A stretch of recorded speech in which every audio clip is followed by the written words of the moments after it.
Hey everyone, how's it going? So in this video, I want to show you the maximum speed limit you can set your autopilot to. And it looks like it's maxed out at 90. And see what it does. So it recognized there's a slow vehicle in front of me, and now it's asking me to confirm lane change to the right. Now, the thing about autopilot is it can recognize all lanes, which lane is moving the fastest on the highway. So now, let me turn on the radar just in case if I do go over the speed limit a little bit here.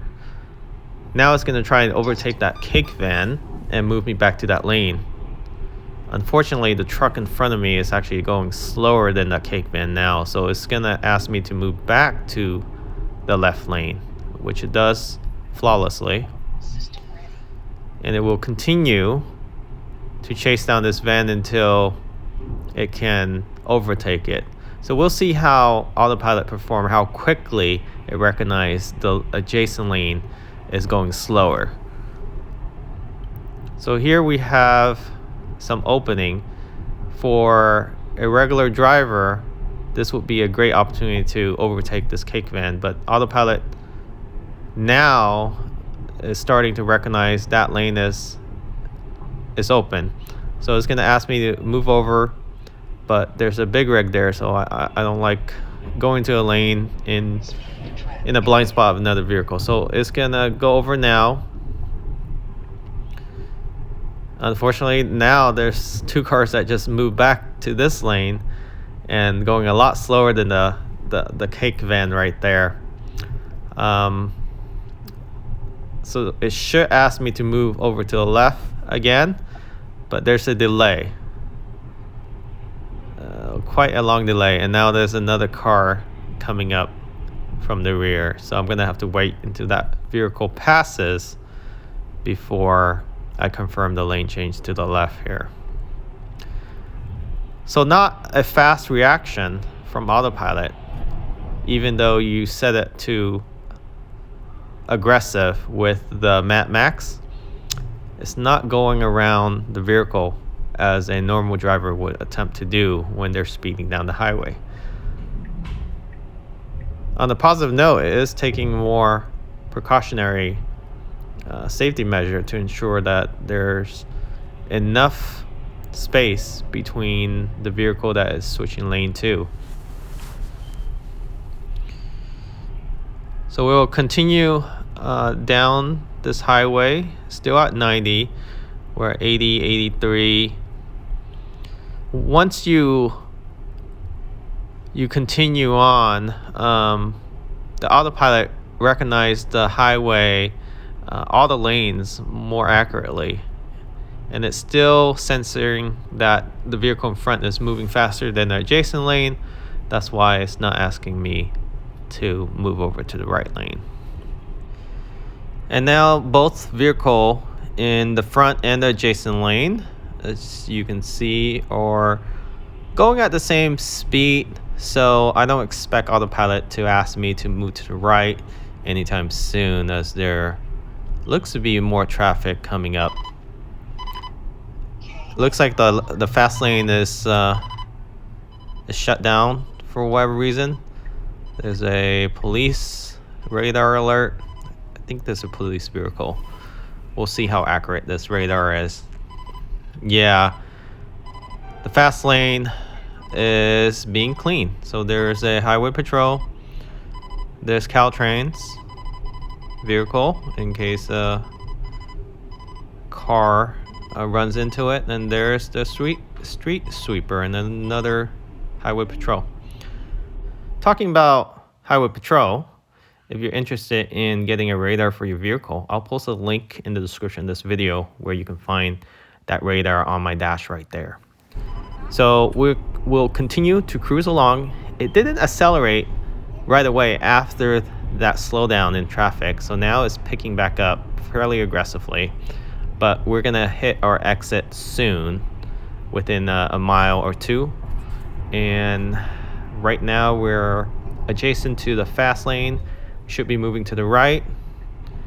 So autopilot is in control of all the lane change, acceleration, braking, as well as the signaling. I'm not doing anything to the vehicle other than confirming the lane change.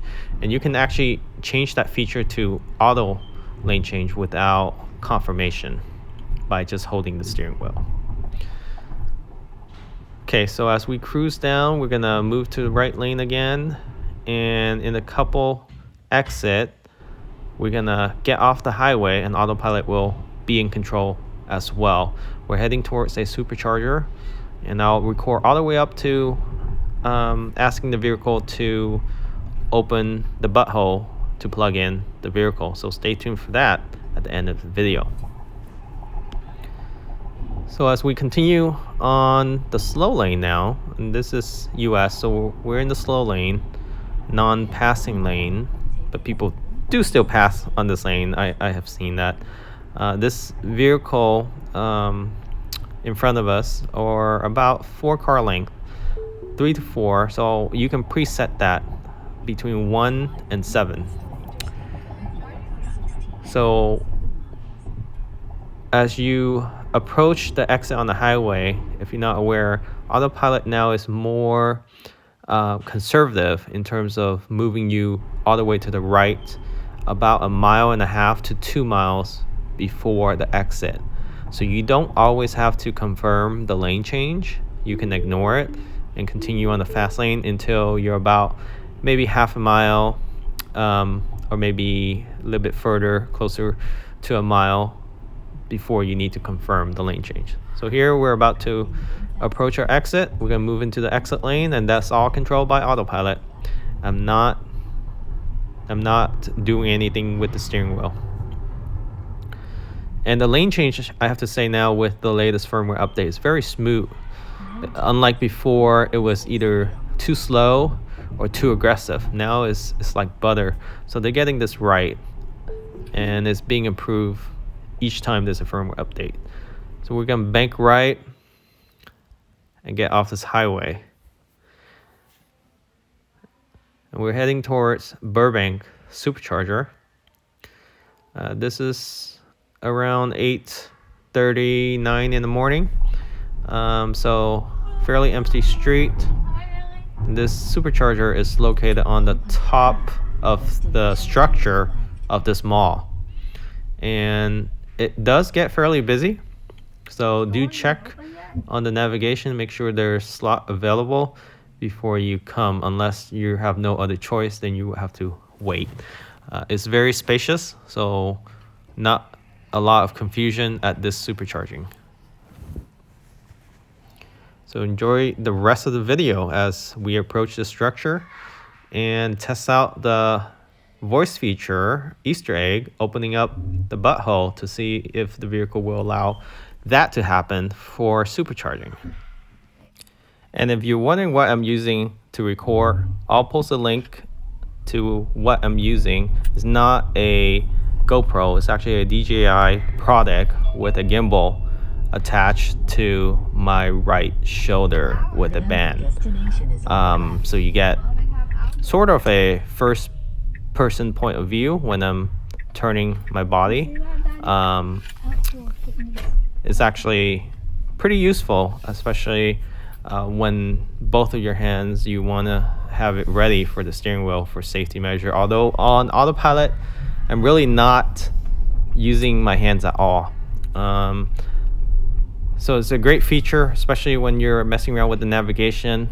You have autopilot on, you feel very safe and secure versus trying to multitask, driving, messing with your infotainment system, and so forth.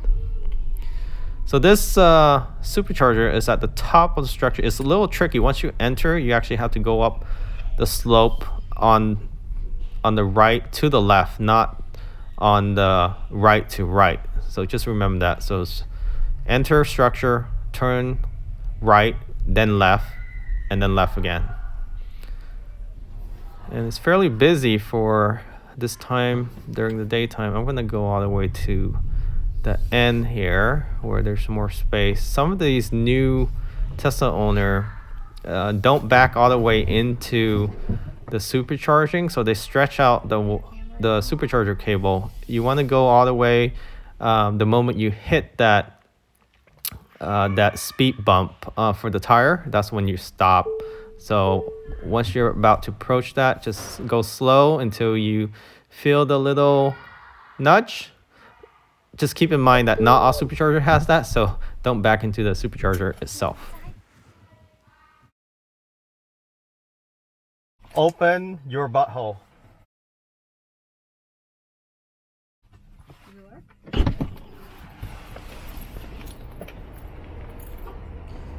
And if you're in the market for a Tesla Model 3, S, X, or Y, check out the description of this video for free supercharging credit. You use the referral link to order your next Tesla or your new Tesla.